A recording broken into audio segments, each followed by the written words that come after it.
അസ്സലാമലൈക്കും. ഇന്ന് അരമണിക്കൂർ കൊണ്ട് അരിയുടെ പായസം എങ്ങനെ ഉണ്ടാക്കിയെടുക്കാമെന്ന് കാണിച്ചു തരാം കേട്ടോ. കഴുകി വൃത്തിയാക്കി വെച്ചിരിക്കുന്ന ഉണക്കലരിയാണ്. അത് നമുക്ക് കുക്കറിനകത്തിട്ട് വേവിച്ചെടുക്കാവേ. കുക്കറിനകത്തേക്ക് ഇടുവാണേ.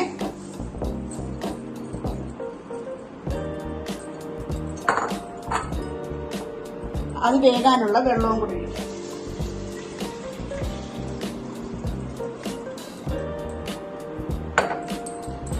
ഇനി കുക്കർ അടച്ചു വെച്ച് നമുക്ക് വേവിക്കാം. ഈ വേകുന്ന സമയം കൊണ്ട് നമുക്ക് തേങ്ങ പിഴിഞ്ഞ് 1-ാം പാലും 2-ാം പാലുമായിട്ട് എടുക്കാം. ഇത് ഒരു തേങ്ങയുടെ മുഴുവനും പീരയാണ് കേട്ടോ.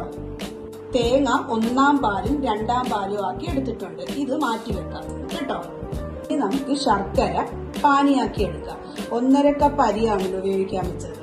ഇത് 1/2 കിലോ ശർക്കരയുടെ പൊടിയാണ്. അത് നമുക്ക് 1/2 കപ്പ് വെള്ളം ഒഴിച്ച് പാനിയാക്കി എടുക്കാം.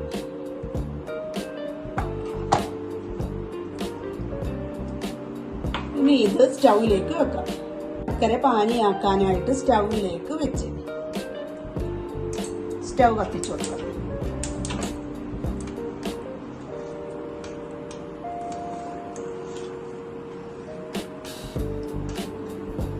അവിടെ ഇരുന്നത് പാനിയാകട്ടെ കേട്ടോ.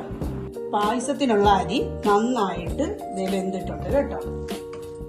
ഇതിനകത്തേക്ക് നമുക്ക് ശർക്കര പാനി ഒഴിച്ചു കൊടുക്കാം. അരിച്ചു വെച്ചിരിക്കുന്ന ശർക്കര പാനിയാണ്, അത് ഒഴിച്ചു കൊടുക്കാം.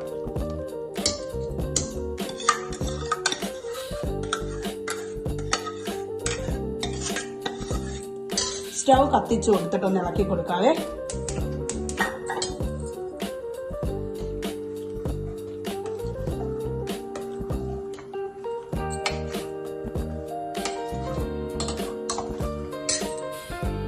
ഇതിന്റെ അകത്തേക്ക് തേങ്ങ പിഴിഞ്ഞ് വെച്ചിരിക്കുന്ന 2-ാം പാലൂടെ ചേർത്ത് കൊടുക്കാം.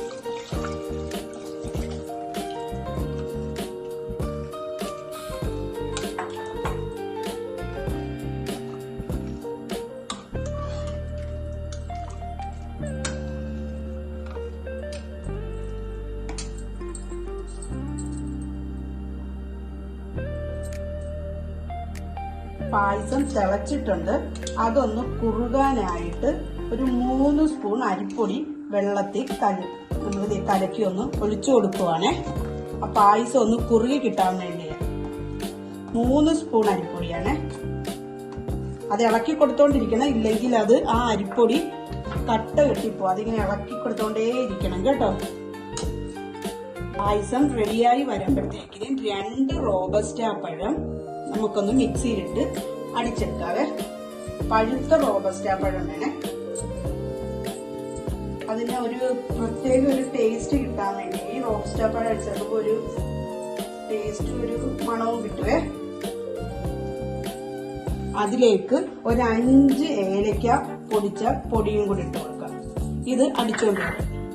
റോബസ്റ്റ പഴവും ഏലക്കായും കൂടെ അടിച്ചെടുത്തിട്ടുണ്ട്. അത് ചേർത്ത് കൊടുക്കാവേ. ഇളക്കിക്കോണേ.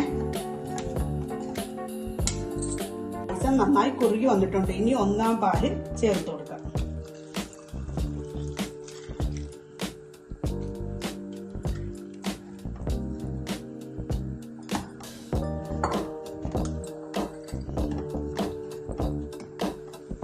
ഒന്നാം പാല് ഒഴിച്ചു കൊടുത്തു കഴിഞ്ഞാൽ പിന്നെ തിളപ്പിക്കരുത്. അതൊന്ന് ചൂടായി കഴിയുമ്പോഴത്തേക്കിനും നമ്മൾ സ്റ്റൗ ഓഫ് ആക്കണം കേട്ടോ. പായസം റെഡി ആയിട്ടുണ്ട്. നമുക്കൊരു കുറച്ച് ഉപ്പ് കൂടി ഇട്ട് കൊടുക്കാം. ഒന്ന് മധുരം ബാലൻസ് ചെയ്യാനാണ്. ഉപ്പിട്ട് കൊടുത്ത് ഒന്ന് ഇളക്കിയിട്ട് നമുക്ക് സ്റ്റൗ ഓഫ് ചെയ്യാവേ. സ്റ്റൗ ഓഫ് ആക്കുവാണേ. പായസത്തിൽ ചേർക്കാനുള്ള അണ്ടിപ്പരിപ്പ് വെള്ളവും കൂടെ നമുക്ക് ഫ്രൈ ചെയ്യാൻ വേണ്ടി പാൻ അടുപ്പത്തേക്ക് വെക്കാവേ. ചൂടായിട്ടുണ്ട്. ഇനി നമുക്ക് നെയ്യ് ചേർത്ത് കൊടുക്കാവേ. 2 സ്പൂൺ നെയ്യാണ്. നെയ്യ് ചൂടാകട്ടെ. ചൂടായിട്ടുണ്ട്. നമുക്ക് അണ്ടിപ്പരിപ്പ് ഇട്ട് കൊടുക്കാം.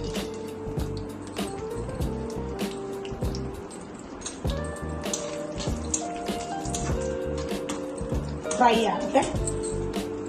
അണ്ടിപ്പരിപ്പ് ഫ്രൈ ആയിട്ടുണ്ട്. നമുക്ക് അതിനകത്തേക്ക് 2 സ്പൂൺ എള്ളൂടി ഇട്ട് കൊടുക്കാവേ.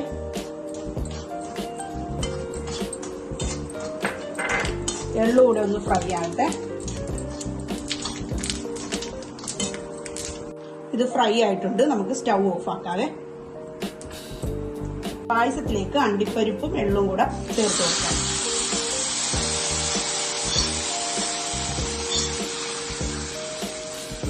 പായസം റെഡി ആയിട്ടുണ്ട്. ഞാൻ അതൊരു ബൗളിലേക്ക് എടുത്ത് കാണിച്ചു തരാവേ.